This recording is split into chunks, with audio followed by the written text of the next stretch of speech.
Halo semua, saya Bella dari kelompok Pan-Islamisme. Di sini saya akan menjelaskan apa itu Pan-Islamisme dan juga awal mulanya. Pan-Islamisme adalah sebuah gagasan dan gerakan politik untuk menyatukan umat Islam di seluruh dunia di bawah satu pemerintahan dan ideologi untuk melawan penjajahan dan kolonialisme Barat. Gerakan ini dipelopori oleh tokoh pembaharu Islam Jamaluddin Al-Afghani pada akhir abad ke-19 sebagai respon terhadap dominasi Eropa di negara-negara Muslim. Tujuannya ialah membangun kembali peradaban Islam yang kuat melalui persatuan umat, atau disebut juga ummah. Pada abad ke-19 menandai awal periode modern bagi umat Islam yang menghadapi kemajuan luar biasa dari negara-negara Barat. Situasi ini mendorong para pemimpin agama Islam untuk meningkatkan kualitas dan kekuatan mereka agar dapat meraih kembali kejayaan. Jamaluddin Afghani merupakan salah satu tokoh penting dalam pembaruan Islam yang memiliki pemikiran unik terhadap dominasi Barat. Ia menyerukan ide pan-Islamisme untuk menyatukan dunia Islam dan meningkatkan kondisi politik serta sosial. Jamaluddin Afghani lahir pada tahun 1838 dan merupakan keturunan Nabi Muhammad melalui Husain bin Ali.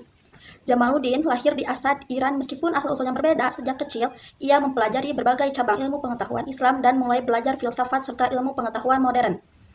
Pada usia 18 tahun, ia mulai melakukan perjalanan ke India dan Mekah, serta kembali ke Afghanistan di bawah pemerintahan Muhammad Azam. Jamaluddin diangkat sebagai Perdana Menteri tetapi tidak bertahan lama karena campur tangan Inggris dan politik Afghanistan. Dalam politik Afghanistan, perjalanan kedua ke Mekah menandai awal keterlibatannya dalam kegiatan politik Islam internasional. Jamaluddin fokus pada pembebasan dunia Islam dari kolonialisme Barat dan permasalahan penurunan umat Muslim. Ia melakukan perjalanan ke berbagai negara untuk mendorong umat Islam bangkit dan bersatu melawan imperialisme Barat. Jamaluddin mengusulkan beberapa ide pembaruan, termasuk revolusi untuk melawan pemerintahan otoriter di dunia Islam. Ia mengamati bahwa dunia Islam dikuasai oleh pemerintah yang absolut dan tidak terikat oleh konstitusi. Jamaluddin berupaya meningkatkan iman umat yang telah tercemar dengan keyakinan yang salah. Salah satu gagasan reformasi terkenal Jamaluddin adalah pan-Islamisme yang bertujuan untuk menyatukan umat Islam. Ia menyatakan bahwa kelemahan dunia Islam berasal dari kurangnya solidaritas di antara umat Islam. Jamaluddin merupakan pelopor dalam menyadari penetrasi Barat dan perpecahan dunia Islam pada era modern.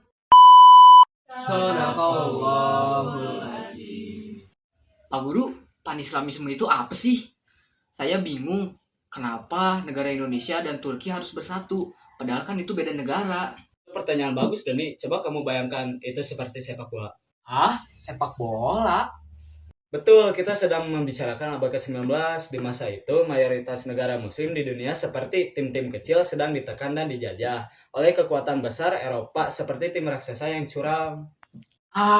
Maksud Bapak kolonialisme. Tepat sekali, para pemimpin muslim saat itu, terutama Jamaluddin Al-Afghani, kita sebut dia pelatih agung. Melihat tim-tim kecil muslim ini akan kalah satu persatu jika mereka main sendiri-sendiri. Oh, jadi pan-Islamisme itu adalah strategi pelatih untuk menyatukan semua pemain muslim di bawah satu bendera untuk melawan penjajah ya Pak?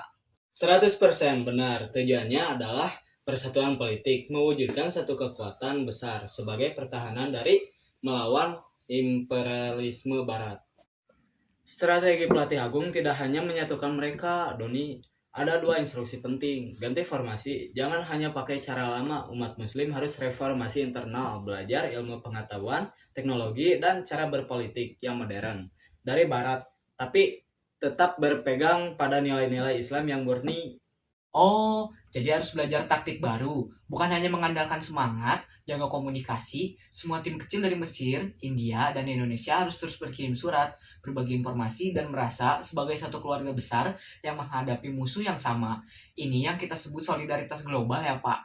Berarti organisasi seperti Sarekat Islam SI di Indonesia, saat mereka menentang Belanda, mereka merasa mendapatkan dukungan moral dari Muslim di Mesir atau Turki. Tepat sekali, mereka bukan hanya berjuang untuk Indonesia, tapi berjuang sebagai bagian dari perlawanan global umat Islam. Itulah kekuatan pan-Islamisme pada masanya. Ia memberikan rasa percaya diri dan persaudaraan yang melampaui batas negara. Saya mengerti sekarang. Pan-Islamisme adalah seruan untuk bersatu dalam tim besar atau ummah dengan taktik modern reformasi untuk mengalahkan musuh bersama. Kalau begitu, apa bedanya panislamisme sama feodalisme, Pak? Soalnya banyak kasus feodal mengatasnamakan Islam. Feodal beda sama panislamis, soalnya kalau feodal itu tunduk pada satu pihak, sedangkan panislamis menggunakan Islam sebagai hukum utama dan itu adil untuk semua pihak. Negara apa saja yang menganut pan-Islamisme, Pak? Kalau sekarang tidak ada negara tunggal yang menganut pan-Islamis, tetapi kalau dulu ada yaitu Turki Ottoman yang sekarang menjadi Turki. Ada yang mau ditanyakan nggak dari kalian? Kalau nggak ada, kita tutup aja pengajian hari ini. Alhamdulillah.